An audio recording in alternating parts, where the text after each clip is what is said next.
Praise God. Praise God. God is good all the time. And all the time, God is good. Praise God. Praise God.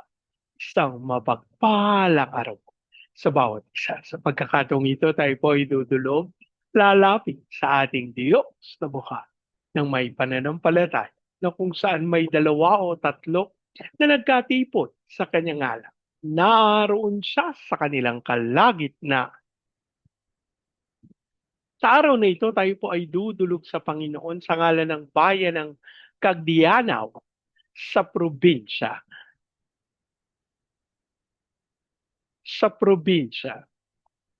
ng Dinagat Island. Ating hihilingin na maitatag ang altar ng ating manunubo sa bayan ng Cagdianaw. May mudag sa atong mga kaigsuunan diha sa Visayas ug sa Mindanao. Bisan pa katong atong mga kaigsuunan nga anaa sa Luzon ug sa laing naso. Dalago ang Ginoo sa walay katapusan. Ang ating pong pagsambay mula sa aklat ng mga awit ikasyam na pong kabanata, ang talata po ay 7. Sa tindi ng iyong galit, para kaming nauupos. Sa simbuyo ng galit mo'y lubos kaming natatak. Sa tindi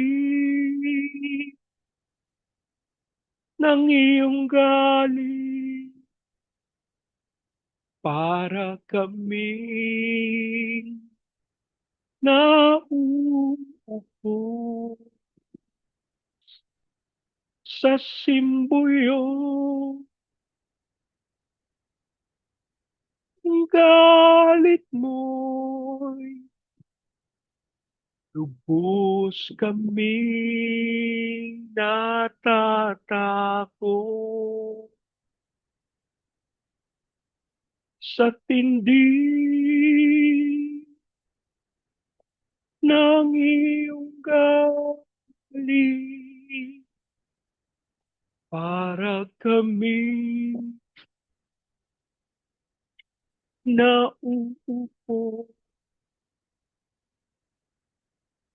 Sa simbuyo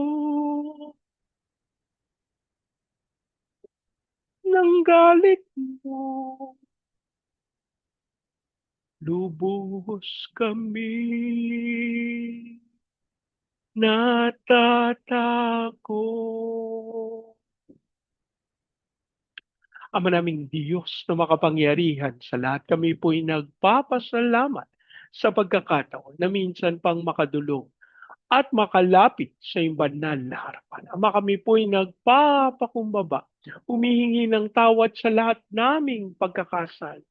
Aming idinadalangin ang banal na dugo ng aming manunubos, ang siyang maglinis at pumawid sa lahat naming karumihan. Habang amin din pong idinudulog sa iyo ang bayan ng Cagdianaw sa probinsya ng Dinagat Island. Ang aming panalangin, ang lahat ng altar at lahat ng kasunduan na ginawa sa bayan ng Cagdianaw, na ginawa ng hindi ayon sa pangalan ng aming manunubos, ay mapawalang bisa sa pangalan ni Jesus.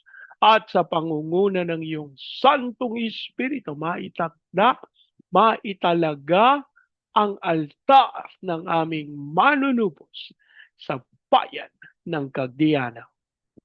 Maraming salamat po ang aming pag-asa at tinugon nyo at tinanggap namin ang aming panalang sa pangalan ng aming Panginoong Hesus. Amen. Amen. Amen. Amen. Amen. Amen. Amen. Praise God. Praise God. Ang ating pong pagbubulay ay mula sa aklat ng Exodus sa 14 na kabanata. Ang talata po ay 5 hanggang 9.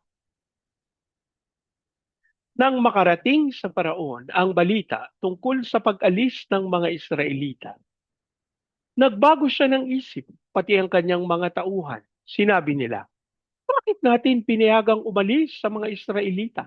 Wala na ngayong maglilingkod sa atin.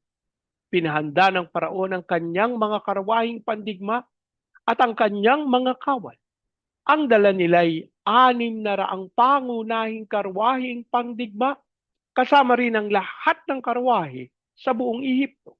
Bawat isa'y may sakay na punong kawal. Pinagmatigas ni Yahweh ang paraon at hinabol nito ang mga Israelita na nooy buong pagtitiwalang naglalakbay. Hinabol nga sila ng mga Ehipsyo, ng mga kawal ng paraon, sakay ng kanilang karwahe. Inabot nilang mga Israelita sa tabing dagat, malapit sa Pihariro, sa tapat ng Baal Zephon. Ang Diyos po ang magpala ng kanyang buhay at makapangyarihang salita. Sa bahagi pong ito ng banal na kasulatan ay ating matatagpuan na manatiling nagtitiwala sa gitna ng paghabol ng kaaway. Ang salita ng Diyos ay nagdadala sa atin sa isang napakatinding yugto sa kasaysayan ng mga Israelita. Ang sandali kung kailan sila ay naipit sa pagitan ng nagngangalit na ukbo ng Ehipto at ng malawak na dagat na pula. Sa tekstong ating binasa, makikita natin ang 3 mahalagang katotohanan na maari nating itanim sa ating mga puso kapag nakakaranas tayo ng matinding pagsubok sa ating buhay. Unang po, ang pagbabago ng isip ng kaaway at ang hamon ng nakaraan. Sinasabi sa talatang 5 na nang mabalitaan ng paraon ang pag-alis ng mga Israelita, nagbago ang kanyang isip at ang kanyang mga opisyal. Ang kaaway ay hindi basta-basta sumusuko. Kapag nakita niyang ikaw ay lumalaya na mula sa kasalanan o sa iyong lumang pamumuhay, ang sabi nila, bakit natin pinayagang umalis ang mga Israelita? Wala na ngayong maglilingkod sa atin. Bilang mga Kristiyano, kapag nagpasya tayong sumunod sa Diyos, asahan natin na gagawa ng paraan ng kaaway upang tayo ay ibalik sa dating gapos ng takot, bisyo at kawalan ng pag-asa. Huwag tayong magtaka kung bakit pagkatapos nating magbago, tila lalong naging mahirap ang mga pagsubok. Gusto ng kaaway na maglingkod tayong muli sa Kanya. Ngunit tandaan natin, pinalaya na tayo ng ating Panginoon. Ikalawa, ang lakas ng hukbo ng sanlibutan laban sa atin.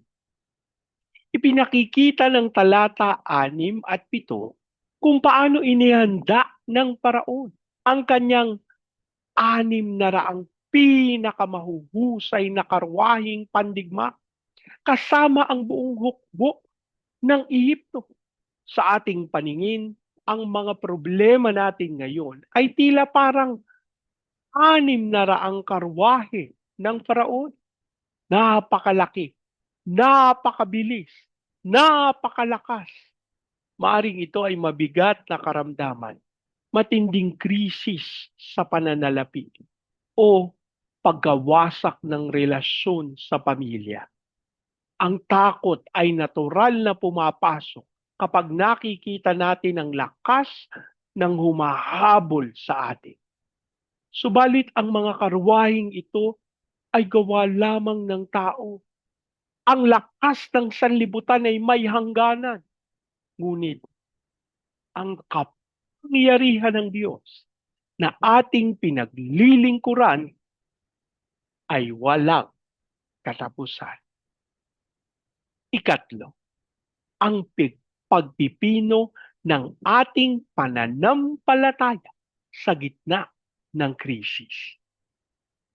Ayon sa talata 8, pinagmatigas ng Panginoon ang puso ng paraon at hinabol nito ang mga Israelita habang sila ay buong pagtitiwalang naglalakbay. Bakit hinayaan ng Diyos na mangyari ito?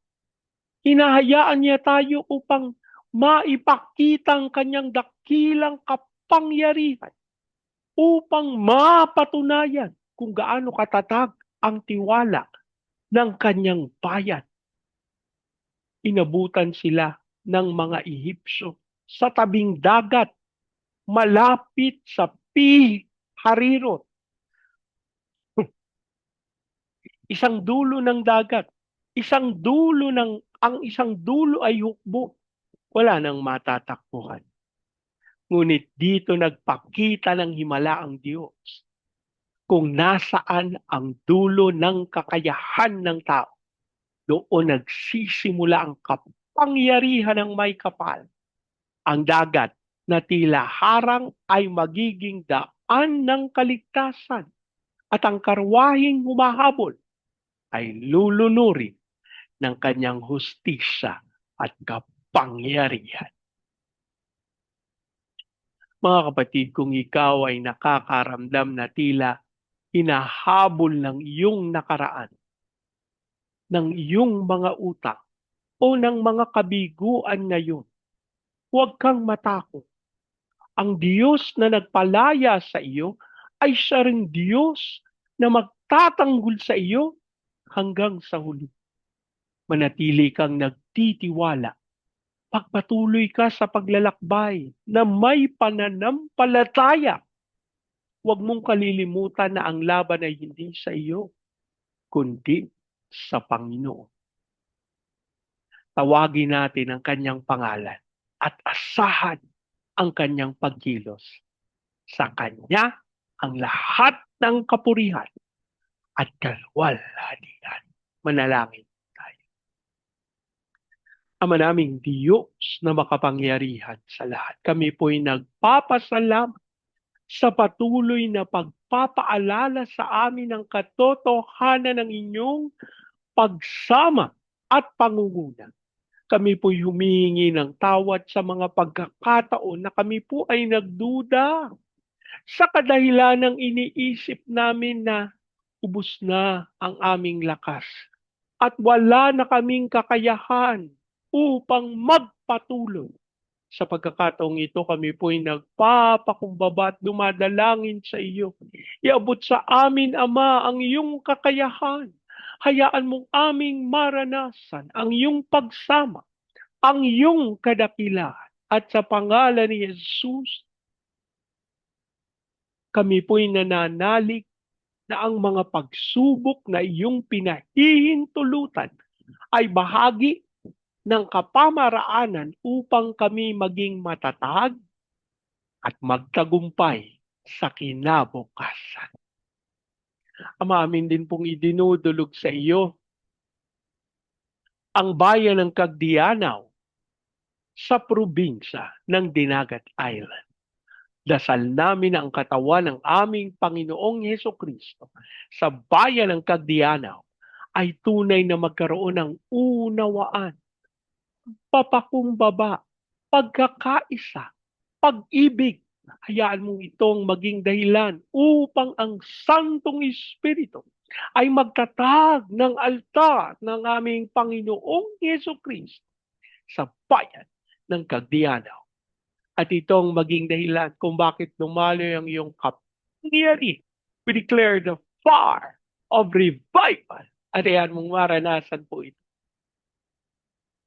ng Baguio City, Cagayan de Oro, Legazpi, Lipa, Manila, Pampanga, Pateros. Ilusan mo po ng may kapangyarihan ang bawat lugar na ito. Dasal namin ang kaunlaran at hayaan mong dumalo ito sa buong Luzon, Visayas at Mindanao. Hayaan mong maganap namin yung tawag mo to be the missionary, sending country, the America of Asia, in the height of its glory. Dasal din namin ang kakayahan na maipadalang yung salita sa iba't ibang bahagi ng sanlibutan. Habang amin din pong idinudulog sa iyo ang aming President Marcos, Vice President Duterte, ang Senado, Kongreso, Judiciary, Military, Police, local government. We declare the fear of the Lord na maghari sa aming gobyerno. Dasal din namin na maisakatuparan nila ang iyong tawag bilang iyong mga Pinoy. Dasal din namin ang iyong pagsama sa aming mga misyoner at mga OFWs na tinawag mo bilang overseas Filipino witnesses. Kaya mong maipayag ang iyong katotohanan sa mga bansa na iyong pinagdalhan. Ang aming idinudulog sa iyo ang aming mga training agencies, katulad po ng Main Lifeline, Asian Center for Missions, Elijah House, Philippines, Church, Renewal, Asia Pacific International Institute Studies. Ikaw pong magkaloob ng lahat ng pangangailangan ng mga ministeryong ito upang matupad nila ang dakilang kalooban. As we also pray for the fulfillment of your purposes sa mga bansa ng Vietnam, Cambodia, Myanmar, Laos, Thailand, Malaysia, Singapore, Indonesia, Brunei. Dasal namin namang Diyos na sila'y pagpalain at dumaloy ang kaluwalhatian. As we also pray for Hong Kong, Macau, Taiwan, gayon din po ang China, Japan, South Korea, North Korea, Brazil, Russia, at Amerika. Ilusan mo ang mga bansang ito, dumaloy ang kapangyarihan mo at maranasan ang pag-iingat. Habang aming idinideklara ang kapayapaan sa bansang Israel. Maraming salamat po. Ang aming pag-asa, tinugon nyo. Tinanggap namin ang aming panalangin sa pangalan ng aming Panginoong Jesus. Amen. Amen. Amen. Amen. Amen. Amen. Amen. Praise God. Praise God. Sa pagkakataong ito, hayaan niyo pong salitain ko ang basbas ng Panginoon sa inyo at sa sambahayan. I declare the everlasting love of the Father. I declare the unending blessings of the Son. I declare the sweet, sweet, sweet fellowship of the Holy Spirit now and forever. I declare this new house and lot with parking, with a new vehicle, and with a flourishing business. In Jesus' name. Amen. Amen. Amen. Amen. Amen. Amen. Amen. Praise God. Praise God. Hanggang sa susunod po, sama-sama nating ideklara, Pilipinas, God bless you. And so we declare to God be all the glory in Jesus' name. Amen. Amen. Amen. Amen. Amen. Amen. Amen. Praise God. Praise God.